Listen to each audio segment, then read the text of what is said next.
¿Qué tal? Muy buen día, soy el doctor Fernando Bernardo Reyes Olagaray. El día de hoy vamos a participar en este congreso con la plática de evaluación por resonancia magnética al revestimiento condral.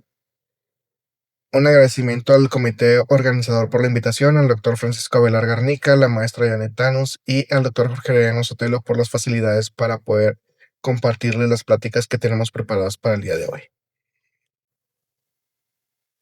¿Cuáles van a ser nuestros objetivos? Nuestros objetivos va a ser revisar la anatomía y fisiología del cartílago articular y ver cómo es la unidad osteocondral. Esta unidad va a destacar por la biomecánica y la correlación con las imágenes de resonancia magnética y la explicación del por qué se ve así. Además, conociendo esto, vamos a poder describir las clasificaciones diferentes que se manejan para el daño del cartílago y reconocer los patrones normales y cambios ya patológicos del cartílago, así como los daños asociados a la lesión condral. Estos hallazgos los deberíamos de correlacionar para tener una comunicación multidisciplinaria con nuestros compañeros quirúrgicos, que son los de traumatología, y así fomentar una interpretación sistemática y fisiopatológica para el cartílago en resonancia magnética. A manera de introducción, hay que valorar siempre la profundidad, extensión y localización del daño cartilaginoso. ¿Por qué? Porque tenemos que ver o tenemos que decirle al traumatólogo cómo está dañado y cuánto está dañado. La resonancia magnética es el método no invasivo más adecuado. ¿Por qué? Porque actualmente se refiere que ya no deberíamos estar haciendo artroscopias diagnósticas, sino simplemente mandarlo con la resonancia magnética. Esto ayuda, ¿por qué? Porque la apariencia del resultado que nosotros demos va a ser la proximidad para la terapéutica que el paciente pudiera llevar a cabo y entre más temprano mejor. Por eso hay aplicaciones como las actuales, que es el Cartigram, que también nos ayuda a prever una lesión condral o un cambio degenerativo temprano en un cartílago y se pueda actuar a tiempo. Además de que también hay que tomar en cuenta que la apariencia del cartílago va a variar dependiendo de cada resonador, de cada parámetro y cada secuencia que nosotros hagamos. Porque es importante conocer la unidad osteocondral así como está en este esquema, porque hay que ver que en las diferentes zonas, como la superficial, la media, la profunda, en donde se encuentra la capa calcificada y la región de la meseta ósea, cada una de ellas tiene una orientación. La porción superficial va a estar orientada de forma paralela, mientras que la zona media y profunda van a estar oblicuas hacia la región cálcica. Todo esto nos va a dar un cambio en la resonancia magnética, aquí como vemos en este esquema en escala de grises, que la porción más hiperintensa va a estar en la porción superficial y la porción más hipointensa hacia la porción profunda. ¿De acuerdo? Ya que contamos con esto, hay que tomar en cuenta que los bordes generalmente es el ver área va a estar denudado, no va a tener cartílago porque tiene una cápsula fibrosa y sinovia o sinovial que lo va a estar recubriendo y no es patológico. Y está asociado tanto a la corteza como al periósteo. Aquí en estos imágenes estamos corroborando en diferentes zonas como la microfotografía, un estudio de patología, una microtomografía y una resonancia magnética de alta resolución, las diferentes zonas, ¿de acuerdo? Estas diferentes zonas nos van a llevar a la zona superficial como va hiperintensa hasta la zona hipointensa que es la calcificada. De igual forma, la zona calcificada y la porción ósea se van a ver hiperdensas en la tomografía y aquí en las diferentes tinciones vamos a valorar la diferencia entre las capas y aquí la orientación de las fibras de colágeno. ¿Qué es lo que pasa? Que nosotros generalmente no tenemos una resolución adecuada. Esta resolución adecuada nos puede infradiagnosticar lesiones incipientes del cartílago. Aquí vemos una vesiculización del cartílago en donde se está formando una pequeña ampolla y es una lesión. Sin embargo, en un resonador común no se alcanza a ver y tras realizar la artroscopía se observa que en la porción que dice N en esta parte del cartílago se observa un color normal, una coloración normal, y en la parte de la DZ, que es la zona degenerada o dañada, ya hay un cambio en esta tonalidad. De igual manera, hay que siempre tener en cuenta el ángulo mágico. Podemos tener ángulos mágicos y que no sean falsos positivos. ¿Por qué? Porque se supone que hay colágeno en el cartílago, en cualquier parte del cartílago. Ya vimos cómo está agrupada de superficial a profunda. Si las fibras de colágeno logran estar alineadas al campo magnético, se va a ver de una tonalidad en una escala de grises habitual. Sin embargo, si hay un cambio de aproximadamente hasta 55 grados en la alineación, vamos a tener un incremento de la señal y por lo tanto un probable falso diagnóstico, un falso positivo secundario al incremento de esta. Este incremento de señal se puede dar tanto en el cartílago como en los tendones, por eso el músculo esquelético hay que tener mucho cuidado con este tipo de artefacto. Ahora bien, si ya conocimos la unidad funcional y cómo se va a formar y qué es lo que nos da la señal de cada una de estas partes, hay que conocer las clasificaciones de condrosis o condromalacia. El tipo de lesión va a depender si abarca todo el grosor, si solamente está intacta la superficie, si hay daño de la misma, si hay un daño parcial. Para eso hay hallazgos que se observan por artroscopía, en donde te pueden decir está dañado menos del 50, más del 50%. Hay un desgarro completo del grosor o hay un daño también asociado a la región ósea. Entonces, aquí tenemos la comparativa de estas tablas. Estas tablas son los que más se usan para el sistema de clasificación. Cada una de ellas cumple una función y tienen un punto específico. Están asociados a los hallazgos por artroscopía y a las lesiones como se ven por resonancia magnética. No hay pierde, todo lo uno va a ser uno en las tres. Sin embargo, donde empiezan a trastabillar es en el hecho del 1, 2, 3 del Otterbridge modificado. Lo modifican aquí también 2, 3. Si lo comparamos, hablan de lo mismo, pero no al mismo nivel. ¿Sí me explico? ¿Qué quiere decir esto? Que, por ejemplo, Noyes, el 3, como su clasificación máxima es 3, no va a tener un número 4 y no llega al final, se queda en 3B. A diferencia del de ahí CRS, en donde, pues, además de los números del 1 al 4, también manejan subdivisiones. Y estas subdivisiones también se van a caracterizar por los hallazgos valorados dependiendo del grosor. La primera clasificación de Otterbridge, esa fue de manera descriptiva. Ya algo que tenía muy bueno, que ahorita ya casi no se usa en la modificado, que más bien no se toma en cuenta, es ver cuánto era el diámetro o la dimensión de lo afectado. ¿Por qué? Porque si superaban la media pulgada, nos podría estar hablando de alguna alteración o subir el grado.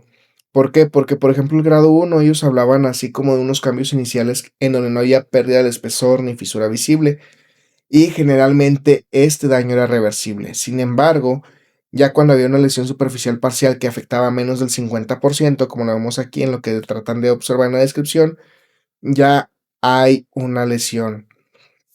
En cuanto al grado 3, superaba más del 50%, pero no hay exposición ósea, y la erosión completa sería ya el grado 4, en donde hay una exposición del hueso subcondral.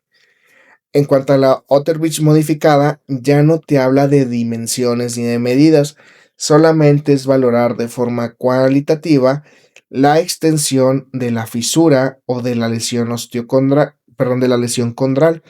Esta lesión condral por degeneración, el grado 0 es el normal, aumentaron un grado, este está normal, no tiene nada. El grado 1 ya comienza a haber una hiperintensidad marcada en el cartílago. Sin embargo, esto hay que tener cuidado y valorar que no sea un ángulo mágico. El grado 2 ya lo valoran a nivel del grosor del 50%, no supera el 50%, cosa que sí hace el grado 3. El grado 3 ya supera el 50%, mientras que el grado 4 ya hay un compromiso óseo. Este compromiso óseo ya son daños asociados que pudieran estar en relación con esclerosis, edema, quistes subcorticales que nos van a ayudar a definir cuándo es grado 4. Ahora bien, la ICRS nos va a mencionar que al igual el grado 0 es normal. Sin embargo, en el grado 1 tenemos grado 1A y B. Este grado 1A y B vamos a ver que puede haber una lesión superficial o una pequeña fisurita, que es la que habíamos visto en el ejemplo anterior. Si nosotros no tenemos la resolución adecuada, es muy probable que no lo vayamos a ver. Así tengamos un 3 Tesla, si no está la resolución calibrada para ver este tipo de superficies, no la vamos a ver. El grado 2, ¿de qué habla el grado 2? Y hay una lesión o hay algo anormal. Esta normalidad se va a extender menor del 50% de la profundidad. Y posteriormente sigue el grado 3. Perdón, el grado 2 es el único que no tiene subdivisión al igual que el 0, ya que el grado 3 llega hasta la letra D. Va a depender. ¿De qué depende? Generalmente se habla de que hay un compromiso de más del 50%, pero no hay tanto compromiso de la porción esponjosa. Sin embargo, se va a dividir en A, B, C y D por la profundidad. El menos profundo, que supera el 50%, va a ser el A. El que llega a la zona calcificada va a ser B. El que compromete y llega hacia la región de la porción subcondral va a ser C. Y la 3D es aquella que tiene este blister, pero va a incluir una alteración en la superficie, ¿de acuerdo? Y el grado 4, pues ya es una severidad. En A y B va a estar la variación de la afección subcondral, ¿de acuerdo? Ahora bien, por último, Noyes. Noyes habla de defectos. Estos defectos pueden ser mínimos, pueden ser gruesos, y también habla de un porcentaje de que si es más del 50 o menos del 50%. Como ya habíamos revisado en la otra tabla, va del 0 al 3B, incluyendo dos subclasificaciones para cada número, 1, 2 y 3, ¿de acuerdo? Esto va en relación con la forma en que abarca la lesión condral.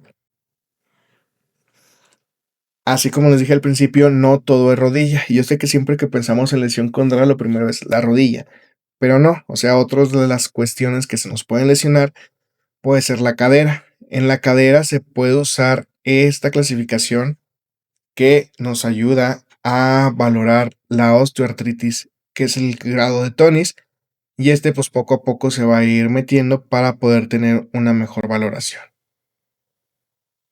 Ahora bien, con los casos que nos vamos a enfrentar a diario, vamos a poner un caso, vamos a revisar un caso de cada uno de los grados, pues para no estar alterados en cuanto a qué grado voy a dar, cómo lo voy a dar, qué es lo que voy a valorar. Generalmente donde más lo vemos es en la rodilla. Entonces, nosotros tenemos a la patela. Ya vimos que este brillo puede ser normal secundario al campo magnético. En la patela hay que valorar el revestimiento condral de la patela y también de la tróclea, desde la porción cefálica hasta la caudal.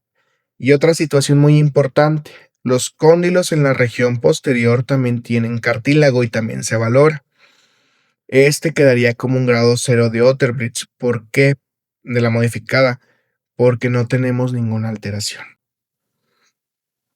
Sin embargo, aquí ya vemos mayor hiperintensidad, no nos está haciendo ángulo mágico porque son en diferentes zonas, y esta región apenas se alcanza a ver hiperintensa y de manera sutil también en el plano coronal. En estas densidades de protones con saturación grasa, que es donde mejor podemos valorar también el cartílago y nos puede ayudar de manera más significativa, lo daríamos como un grado 1 de Otterbridge. El grado 2, si alcanzamos a ver, ya hay una mayor hiperintensidad en la región interna del cóndilo femoral medial y que se llega a corroborar en el plano sagital en estas densidades de protones con saturación grasa. Aquí ya van incrementando un poco más el daño. Si hacemos un cartigram va a salir alterado los valores de los tiempos y por lo tanto hay que tomar en cuenta este tipo de detalles. En cuanto al grado 3, igual en estas imágenes de resonancia magnética aquí en la rodilla, en el cóndilo femoral. Con saturación grasa vemos que sí tiene más del 50% del compromiso. Y aquí también en la región patelar tenemos varias zonas que abarcan más del 50%. Esto ya la catalogamos como grado 3 y además ya vemos un grado 4, ¿no? Ya sea grado 4 de Otterbridge, ya sea grado 4C, perdón, 4B de la ICRS. ¿Qué es lo que estamos viendo? Hay una erosión completa del cartílago. Si vemos esta imagen y la comparamos, que algún tip que siempre me han dado mis maestros de resonancia magnética, tanto de Silo como de Médica Sur, es que cuando tengamos duda de algo, veamos un estudio normal y al ver el estudio normal, pues lo comparamos y pues ya nos quitamos esa duda. Es como nuestro doble ciego. Entonces aquí vemos el grosor, se ve muy bonito, está muy bonita la señal. Aquí también en la tróclea. Sin embargo, aquí tenemos que ya no hay nada de ese cartílago, no hay un colchón, no hay fibras, está completamente denudado la cortical y está expuesto a la región subcondral. Y además de esa exposición, se está asociando a cambios, que era lo que dijimos en los objetivos que íbamos a identificar.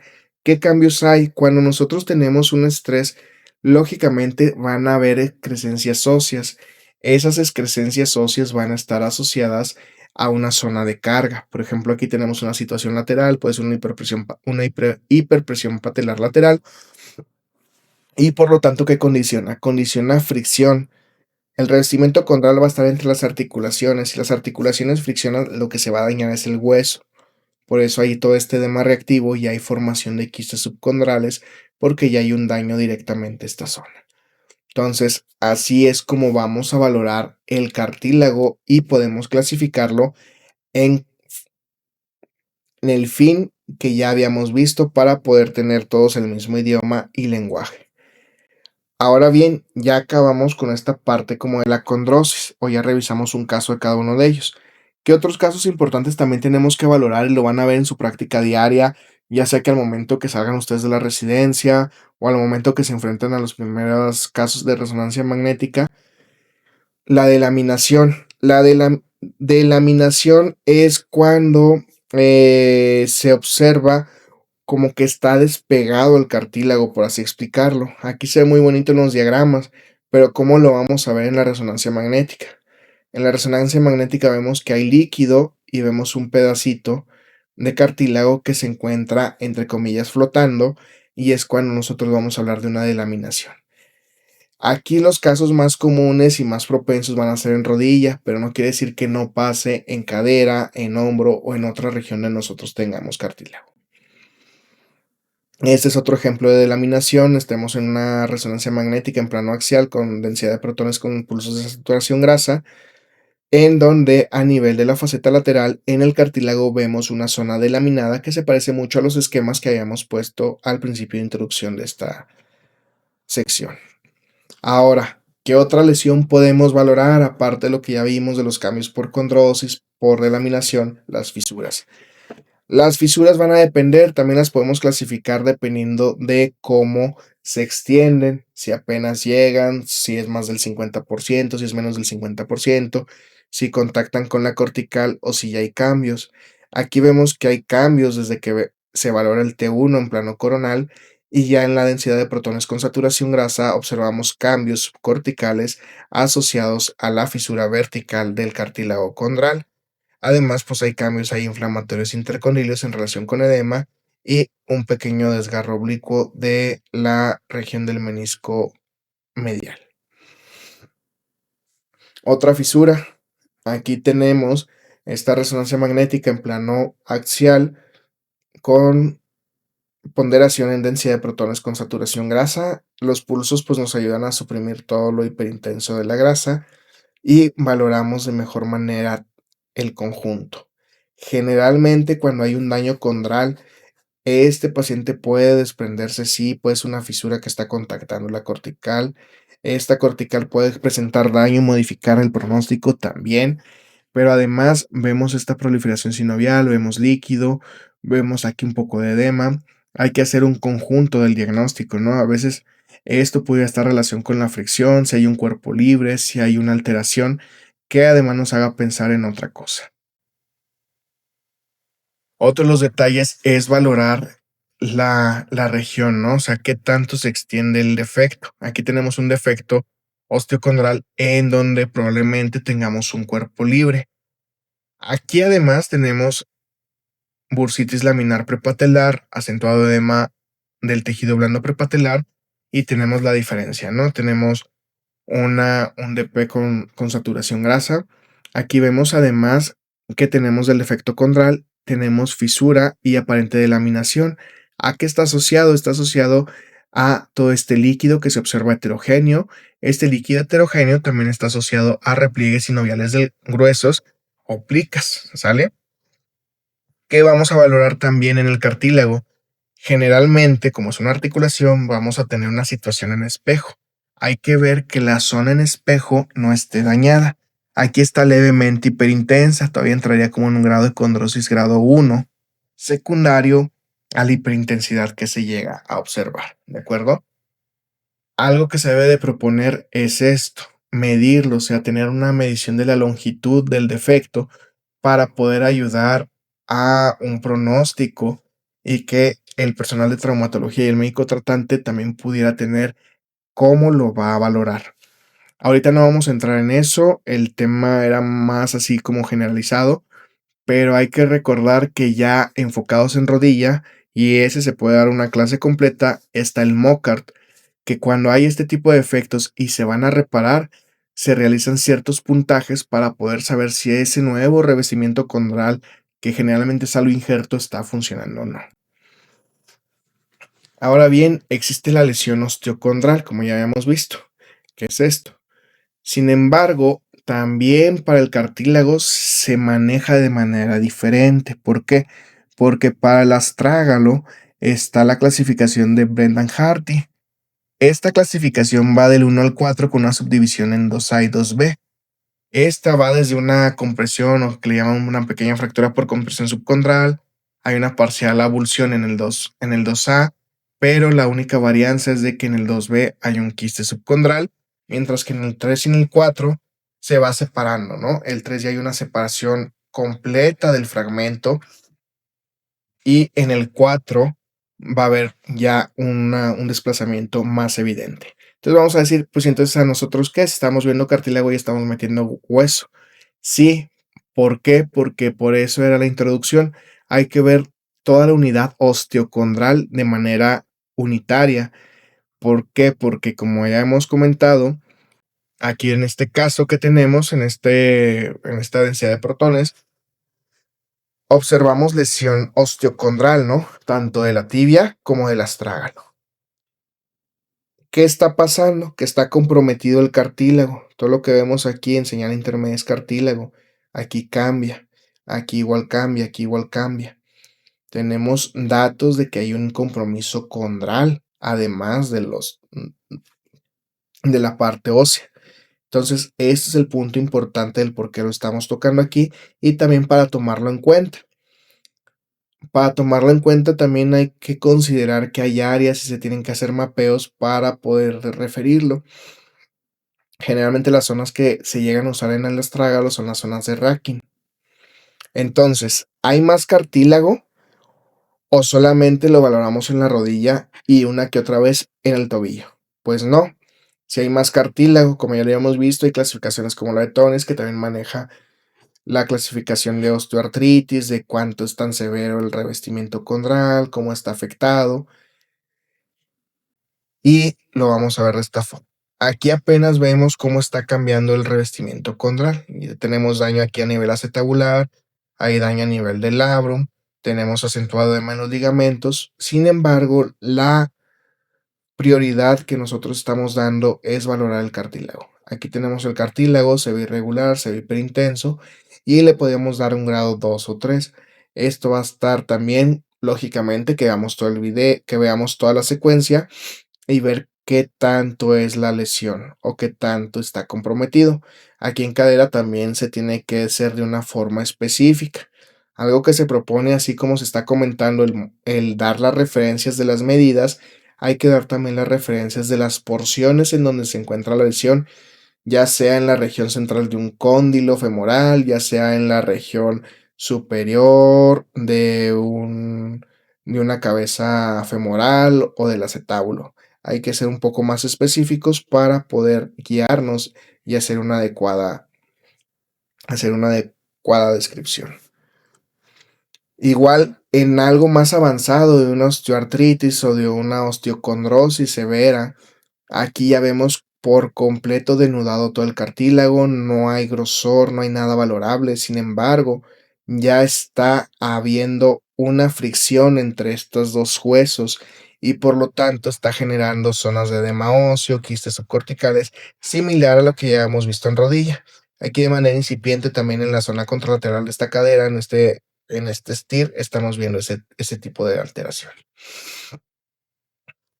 En esta misma paciente, en la cadera derecha, en las proyecciones anguladas, estamos valorando de mejor manera los quistes y la irregularidad yuxtaarticular que genera este daño. Por lo tanto, esta paciente tiene una mala funcionalidad simplemente de ver su resonancia. Vemos la diferencia, cómo hay zonas de esclerosis, cómo alterna con edema, con zonas quísticas y con zonas en la región central. Hay además acentuado edema, derrame articular que se extiende por toda la cápsula y elongación capsuloligamentar que también está asociada a estos cambios. Hay formaciones de osteofitos, puede haber irregularidad cortical, como ya se había mencionado. Así como estamos allá en la región de los miembros pélvicos, en el miembro superior también se puede dar cambios osteodegenerativos o cambios condrales a nivel de los huesos del carpo, como en este semilunar que ya tenemos cambios y poco a poco hay que tenerlo considerado pues para poder dar una adecuada diagnóstico para una planeación terapéutica.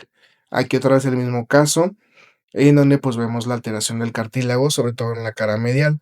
Recordar que la mortaja tibioestragalina peronea tiene cartílago. Entonces, aquí también hay que analizarlo de forma y en todos los planos, ¿no? Una forma más delicada, valorar si realmente estoy viendo que aquí no haya cartílago o que esté hiperintenso y que se corroboren los tres planos para así anular el efecto del ángulo mágico. Otro de los detalles es también en el hombro, ¿no? Las omartrosis severas también están asociadas a lesiones del labrum, están asociadas a lesiones ligamentarias, generalmente son pacientes añosos, hay bursitis subacromial subdeltoidea, hay antecedentes ya de operaciones, como vemos aquí ya tenemos una huella por la colocación de una plastía, hay gangliones sinoviales, intramusculares, entonces todo eso va de la mano, no solamente es, ya tiene condrosis, ya tiene condromalacia, pues no. Hay que hacer una asociación y un diagnóstico generalizado de nuestra articulación. Aquí tenemos otro ejemplo donde ya hay cambios severos, hay incremento, hay modificación en lo que es la morfología o la esfera de la cabeza humeral asociado a incremento de la concavidad del labrum. Incluso si nos fijamos en estos cortes, se ve hasta un poquillo más aplanado, la glenoides, perdón, y cambios ahí en el labrum. Vemos quistes pequeños subcorticales asociados al edema yuxtaarticular y disminución acentuada, casi total, del revestimiento condral de esta zona. ¿Qué es lo que le podemos ofrecer al paciente como para prevenir esto o medirlo de una forma cuantitativa? La secuencia Cartigram. Si nosotros en nuestra sede o en donde nosotros estemos haciendo la residencia, un curso de alta especialidad o en donde nosotros nos estemos desempeñando como médicos adscritos, si hay posibilidad de hacer el Cartigram de primera instancia para irnos familiarizando con las reconstrucciones y con los valores, pues hacerlos como de prueba a los pacientes tanto sanos, que veamos que no tiene tantos cambios, como a los pacientes que sí llegan a tener cambios. El Cartigram es importante, está tomando más auge porque nos está dando una alteración en los tiempos de, de cada parte del cartílago y podemos dar la zona exacta donde se están cambiando y eso nos ayuda a prevenir. Se puede hacer en cualquier parte del cuerpo, por ejemplo, aquí en este ejemplo de esta rodilla, es un postproceso. El T2, el MAP se va a sacar así, hagan de cuenta, son dos secuencias. en donde una es así como de colores y la otra es solamente el empalmamiento con la parte morfológica o anatómica para poder hacer una sección, un postproceso en donde seleccionamos solamente la parte donde se encuentra nuestro cartílago. ¿Qué es lo importante? Que tenemos dos formas de medirlo. Está la medición cualitativa y la medición cuantitativa. Cada una de ellas nos va a arrojar los valores que nosotros tengamos siempre y cuando pongamos el ROID en las zonas adecuadas. ¿Se puede hacer solamente para rodilla? No. Vuelvo a insistir, en la revisión condral generalizada o del cartílago debe de ser de todas las articulaciones. Por el momento, tanto de hombro como de cadera y de tobillo, sí podemos hacer este tipo de cartigram y en lugares donde se puedan llegar a medir. Se realiza el mismo procedimiento como se hace la rodilla, se hacen los mapeos y se toman las dimensiones o más bien los ROIs y las medidas de cada parte del cartílago. Entonces ya como conclusiones, el cartílago lo tenemos que evaluar como una parte sólida osteocondral unitaria. ¿Por qué? Porque tenemos que saber cómo interacciona con la parte subcondral y con la sinovial y ver y reconocer que la resonancia magnética juega un papel fundamental en la modalidad para valorar la estructura y composición del cartílago, ver cómo se va o cómo lo vamos a interpretar dependiendo de los parámetros. Y como ya vimos, conocer los diferentes cambios en la señal y ver los cambios subcondrales, porque los cambios subcondrales ya nos habla de mayor gravedad y cronicidad. Por lo tanto, saber cuál es la clasificación correcta y la correlación que probablemente va a tener con la artroscopía son esenciales para nosotros, ya que para el paciente va a ser quirúrgica y funcional y para nosotros de aprendizaje. Por último, la interpretación debe integrar todo lo que es anatomía, fisiología y técnica. ¿Qué quiere decir esto? Que yo cuando voy a interpretar una resonancia, no solamente es, ya sé dónde está, sé esto, sino en la técnica, ¿no? O sea, saber cómo lo adquirí para ver que no estoy haciendo un ángulo mágico, si no está brillante porque así es la secuencia, y poder tener una visión global de todo lo que es la salud articular de los pacientes y contribuir a un diagnóstico y un manejo más preciso. Esa es parte de la bibliografía que se revisó para la plática del día de hoy. Ahí se encuentran los enlaces. Es algo muy bonito, va a ir avanzando. Nos podríamos llevar otras clases hablando solamente de cada clasificación en específico. Podríamos hablar del cartigram, de cómo se usa, cómo se procesa, pero es más que nada para que tengamos de momento una visión general de la valoración del cartílago. Y aquí dejo mi correo electrónico para que a cualquier duda o aclaración podríamos platicarla por ahí. Estoy a sus órdenes y continuamos con el congreso y más al ratito nos vemos en la siguiente charla, que es patología ligamentaria con una revisión anatómica de codo impartida por su servidor. Muchas gracias y que pasen buen día.